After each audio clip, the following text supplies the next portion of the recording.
Okay, so I'm going to start vlogging and every week, one video once a week with vlogging. So, and the first suggestion that I got was to talk about my experience, experience of being a mother and a wife.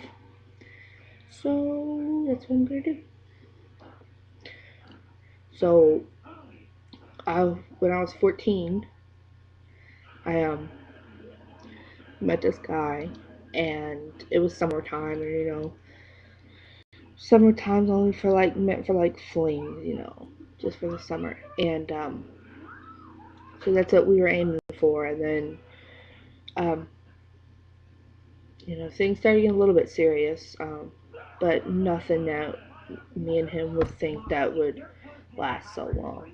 Um, Around September of '07, yeah, um, not September, October.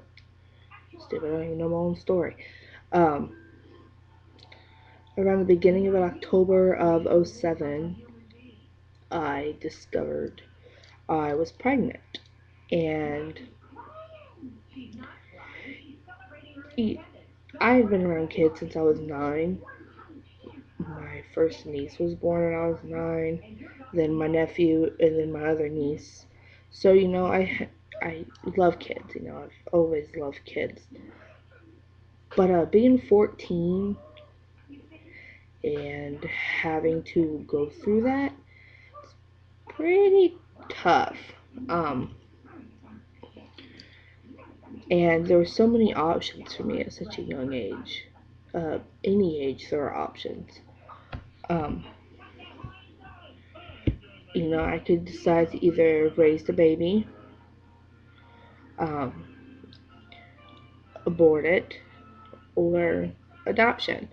And, at first, um, I was going to choose abortion, and I had gone to the clinic and filled out papers, and in the end, I just couldn't do it. Knowing that there's like a precious little thing inside me, and knowing that I would kill it, I couldn't do it. So, abortion was out of the question. So then I was just like, okay, I'm just gonna raise her.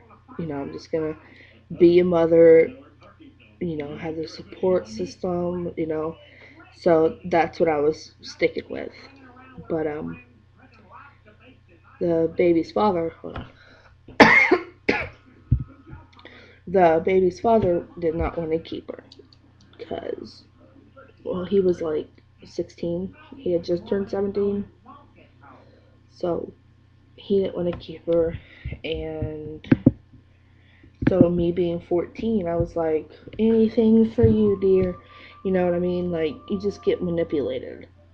And so I said, okay, let's do adoption. So I had gone through my mom's friends, but they backed out. My aunt and uncle backed out, and my other aunt and uncle backed out, and I still didn't know what else to do. So finally, around maybe the beginning of April of '08, I had mentioned to my mom maybe uh, Stephanie and Thomas, which were who I was staying with at the time through all this, which were my cousins, maybe they could adopt a baby, considering that they're close and all. And I didn't think my mom would say yes because she didn't know him that well. So I was like, okay, well, I'm going to end up keeping this baby and raising her on my own. So, finally, talked to Stephanie and all that and got to know her, and then decided that they were going to adopt her. Um, and it was going to be an open adoption. An open adoption is pictures, letters, updates, and whatnot on how the baby's doing. And I was all for that. I was all for knowing how she was. So finally, in June, uh, I was in the hospital for like a week due to blood pressure issues and whatnot. And the whole week, I was just debating on whether I wanted to go through it or not. Um, it, by then, I was 15, and that's a tough decision to make at 15 years old. Um, it's tough for anyone, and so finally the time came where I had her, and um, then like 2 days after she was born, it was time to sign the papers, and it it was very hard for me and my mom, um, because we had gotten so attached throughout the pregnancy and whatnot. So, and then, but my mom told me it's not goodbye, it's see you later. And since then, that's what I stick by. When I think about her, when whatever makes me think about her, whatever, I say it's not goodbye, it's see you later. So, um, my life now, um, without her, I mean, I still wonder, what if I would have kept her, where would I have been and whatnot, and if things would have been different. And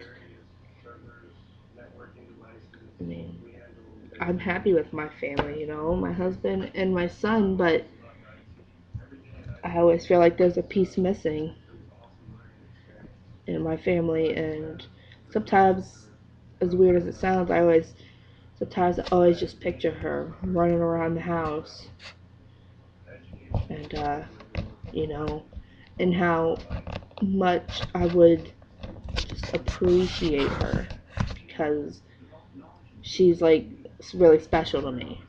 And I don't know, but everyone always asks me, oh, how many kids do you have? And I always tell them, technically I have two. Living with me, I have one. I am a mother, and I'm a birth mother.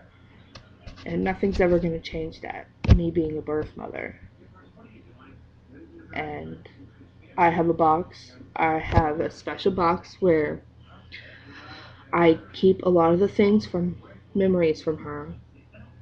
Ultrasound pictures I have, journals I have in there, birthday cards I give her birthday cards. I sign them, I write letters in them, and I put them in her box. And that way, if and when she wants to find me and or whatever, then we can let her know that we were thinking about her. So that's the story on me being a birth mother and my experience.